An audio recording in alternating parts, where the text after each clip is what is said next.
Masculinity in America versus the UK. Which country has the manliest men? And this is a question posed in The Guardian. And this is an article written by Mona Shalabi. And it says here, a survey has found, so it's not the Guardian survey, a survey has found 42% of US men rated themselves as completely masculine, as against 28% in the UK. Oh dear. But does anyone know what masculine means today? Well, I'd say straight away to that feminists, the media, and politicians between themselves have tried taking tens of millions of years of evolution and stand it on its head and they've tried turning women into men to a great deal of success as far as I'm concerned, and they've tried turning men into pussies, which is what so many males these days have become. So I'm going to pick out some of my favourite synonyms to define what I would regard as being manly and masculine. But leave your comments in the comments section as to what you think constitutes a man. Although I think I'd add that if you try to stand all these millions of years of Mother Nature on their head, you will end up with a sociological catastrophe, and that's exactly what we've got. And I've just reminded myself that in China, so I've heard, they're looking at the pathetic state of Western males, and they're deliberately bringing their boys up to be masculine. Anyway, I'm going to ignore the synonyms here that are like stallion and stud and silly things like that, and just go for what I would consider to be masculine. So bold, gallant, brave, what have we got? Honourable, yeah. Powerful, red-blooded, potent, resolute, I like that. Resolute, robust, very similar. Virile, yeah. Stout-hearted, okay. So that's, I think that's a fair selection of words that would describe masculinity. Anyway, the article continues. British men feel less masculine than American men, according to new research released last week from YouGov. Now, this article is actually from last year, but it's just as meaningful today as it was back then. I only just found it this morning. When asked to rate themselves on a scale of 0 to 6, what the hell is that? 0 to 6. Where 0 meant completely masculine and 6 meant completely feminine. Oh, this is really scientific here from YouGov. 42% of men in the US gave themselves a 0, compared with just 28% of men in the UK. It's not immediately clear what, if anything, the differences in responses means. Probably very little, I would imagine. It's interesting, though, that you look at right throughout the Western world, that men are, there's an attempt by the media continuously to their stereotypes that they use in dramas and soaps and comedies and adverts and the stuff that you can read online from newspaper articles. There's this continuous attempt to pussify men, to portray feminine men as in some way being the new masculine. You can't do that. And women, you see, I used to watch, when I had a TV, I used to watch them in soap operas and dramas in particular, where the woman was put in charge of everything, and she was shown as being virile and thrusting and strident and confident. Actually, I wish I'd thrown those words in to describe what masculine is. They're continuously trying to, at the same time when men become these pussified wimps, they're then told on the next page of the fucking newspaper, man up. What a load of shit. Do American men really feel differently about their gender than British men? Or is there confusion over what it means to identify as masculine? We dug into the data and talked to a few experts to find out. Experts, so I can't wait. And you've got a little graph there. I could say I'll leave the article pinned to the top in the comments section. You can have a look at the little graph, which shows 42% and the 28% figure. And I'm looking at the completely feminine. That's in blue. That's if you rate yourself as a 6, guys. And that's not recognisable. There are tiny bands there, but nothing in terms of percentage. But it would appear at the same time that when you do have your most feminine men, where there is a measurement by percentage, 4% of American men consider themselves, it would appear, to be almost completely feminine compared to 2% of British men. So I don't know what you make of that. Jeffrey Leake, Associate Professor of English at UNC Charlotte in North Carolina, is the author of a short paper in American Quarterly titled American and European Masculinity. Leake says his research has led him to conclude that around the world, men are no longer sure what constitutes masculinity. Yeah, media, feminist media, fucking thanks. And that's especially the case in America, where he says men are asking themselves, if I'm not the breadwinner, then who am I? Well, that comment seems to contradict these findings. And apparently Leake wonders aloud about how his son might end up defining his masculinity in a different way from his father. Well, if you look at research, that's, it says he wonders aloud, worries aloud is what I'd do if I had a son. When YouGov, which is headquartered in the UK, conducted the survey, they had enough British respondents to break the responses down by age and gender. They discovered a big generational divide. Get this, just 2% of British men aged 18 to 24 describe themselves as completely masculine. What a fucking disgrace. Compared with 56% of the men, this is British men, aged 65 and over. Unfortunately, it says with only 1,000 respondents in the US, they could only describe the responses by age or gender. Well, I don't know, and so naturally I make no accusations, but maybe loads of American men just told YouGov to just fuck off. Jesus. Anyway, the writer says, every man I spoke to while researching this article mentions a generational divide, either by contrasting themselves to a male relative or by contrasting now to a time before. When I asked male co-workers for input on the topic, these are Guardian co-workers, American Mike Barry responded, historically in America, I don't really think there was even an option for men to view themselves as not masculine. You were either masculine or not masculine enough, which was a problem. Why? What's that? How's that a problem? So I'm going to make a comparison here with Nazi Germany and the war. Now, after the end of the Second World War, Britain had loads of young Nazi soldiers in captivity here in Britain. And before they were allowed to go back to Germany, they were, after the war being won, it was either the Home Office or the MOD, the Ministry of Defence, or a government department tasked them with, number one, cleaning up the mess that the German bombers had made of towns and helping out. And another thing they did was they reintroduced these German, they were kids, 15, 16, 17-year-old kids, Hitler Youth kids, and they reintroduced them to, or they tried to reintroduce them to democracy.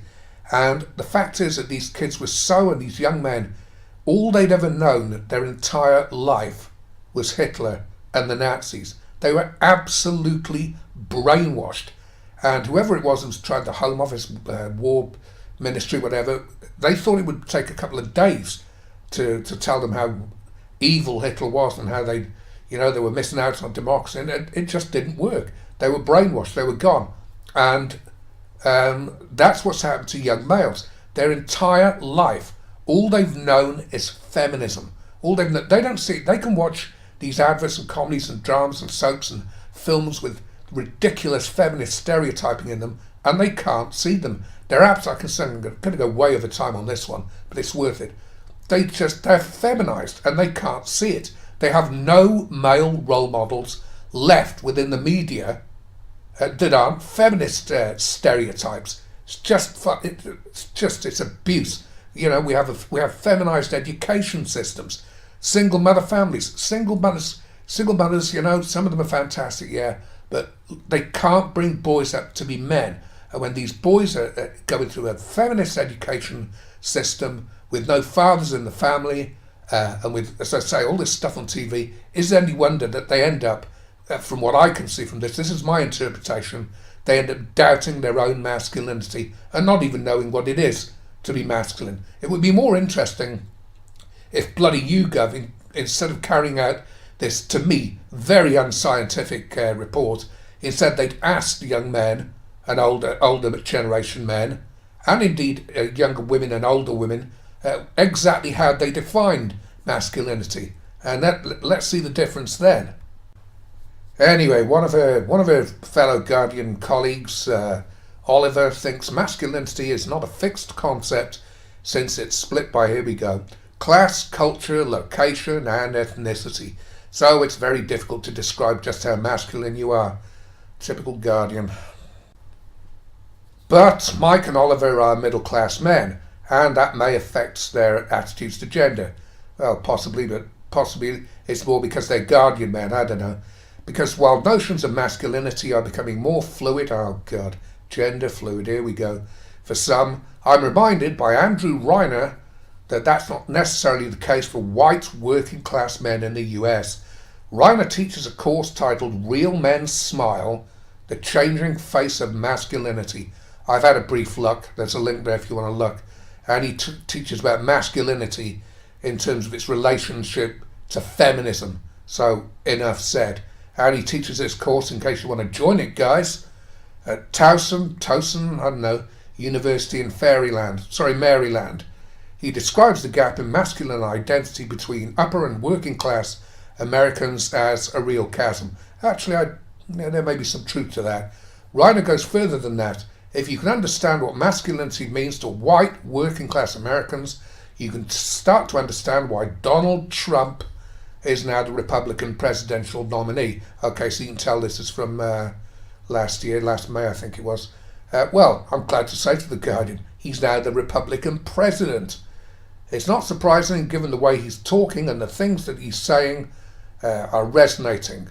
American men with less formal education have higher unemployment, and when they can get work, receive lower wages. Yep, maybe that's the same because it's the same as throughout Europe. We have so much immigration, and the United States have so many illegals over there, lowering wages in the black market, which I'm sure is fine for companies. But of course they're receiving low wages. Anyway, that's an issue in its own right.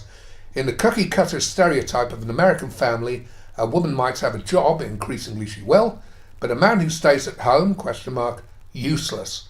No, men who stay at home are not useless any more than women who stay at home are useless. They're scared, basically, Reiner explains, and as a lot of men do when they're scared, they're overcompensating with hypermasculine behaviour. So these scared men are overcompensating with hypermasculine behaviour. All right, I can actually see that to an extent. And he goes on to say Trump's behaviour, which he describes as emotionally unexpressive. Trump is very, very emotionally expressive. Unapologetic, what's he going to apologise for? And self-assured, yes, that's masculine. I should have said that earlier on. Of course, self-assured, that's masculine. And it all conforms to the archetypal real man. Well, thank fuck for that. And Reiner, a white man, emphasises that this is particularly the case for white men. Leak, I know Leak is, a black man, also thinks race is important when it comes to understanding masculinity. He says that white American men who have lived through 8 years with an African American president and now face the prospect of at least 4 years with a female president, no chance now, are a cultural and social firecracker. Cracker? That's a bit fucking rude, Mr. Leak. Yeah, and the same men who voted Barack Obama into office voted Donald Trump into office, for crying out bloody loud. And did Trump get, I think he got 42% of the female votes. I think he got over 50% of married women, over 50% of white college-educated women as well, unless I'm much mistaken. And as for Barack Obama's presidency, during this 8 years, over here we had David Cameron when he was Prime Minister. He took a Father's Day, and Father's Day is now openly being denigrated all over the world. And David Cameron used their Father's Day to attack fathers. Barack Obama, I'm pretty sure, used the Father's Day during his presidency to attack black fathers. And he also, of course, famously held up that little shirt saying, "This is what a feminist looks like." No president, Mr. President, that's what a former president, that's what a wimp looks like. You know, he was Trudeauing America. Uh, Trump or Trudeau, take your pick. You had all those clowns, of course, saying that if Trump won, they were going to they were going to flee to Canada. I'm absolutely amazed that there hasn't been a mass exodus of men trying to get out of Canada, crossing the northern border, snowbeaners crossing the northern border to get into a country that's led by a real fucking man. Anyway, I'm going to try and wrap this up quickly. I might actually do a follow-up to this because women were... I've got nowhere near the bottom of the article yet. I'll finish off with this, I think, this paragraph. Past research has shown that assumptions about masculinity and race are closely tied up. A study found that Asians are generally perceived as feminine, which acts as an advantage to Asian women. Why? But a disadvantage to Asian men. Well, I don't see how those two assumptions can work together. But anyway, that same study found that black people are perceived as masculine, which is a disadvantage to black women seeking a partner.